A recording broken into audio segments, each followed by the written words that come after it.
Hi guys, Richard Greer here. We're reporting live for the CP Media team. We're here with Caden Shields, who is a top-end runner. You've been making sure Oscars keeping honest recently, and then also just did really well down in the Southern Lakes half just recently as well. Missed the record by how much? Yeah, 1 second. 1 second. So it was a bit of a dagger, but yeah, that's tough. Already spent your $500 cash in your head and then realised that you hadn't. But anyway, in regards to running and say a key tip from your perspective as a physio, working with runners and athletes and people, and obviously an elite runner yourself, what would your key tip for people that are looking to try and do their best?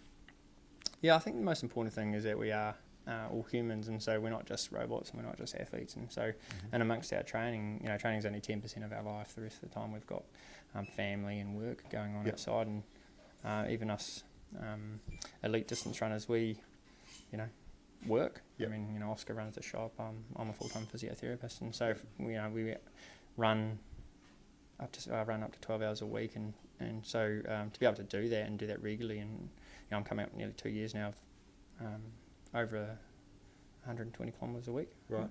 Yeah. Without a break. Yeah.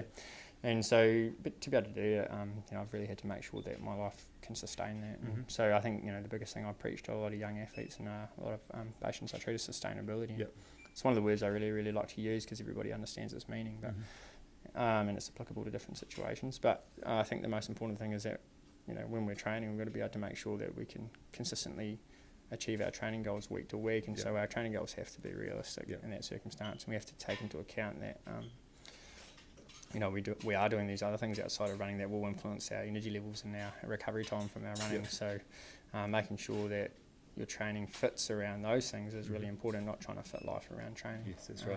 And so I've got a fiance who really likes me to be at home and giving some brownie points that are close to being in check. Yeah, that's right. And she's actually been a massive influence in terms of my ability to have a more sustainable life, because a couple of years ago I was working too hard and not training enough, and her and my coach sat me down in Auckland Airport and said, listen, what are you up to? What are you up to? Yeah, you need to start, making sure your life's more balanced. And that was a real turning point for me, because it really woke me up to the fact that I did need to become a lot more sustainable. And so in terms of my management of my energy levels across the board, so that's really been massive. And so I do really stress that, and I think it's really, really important that our training goals have to fit around our life, and not the other way around.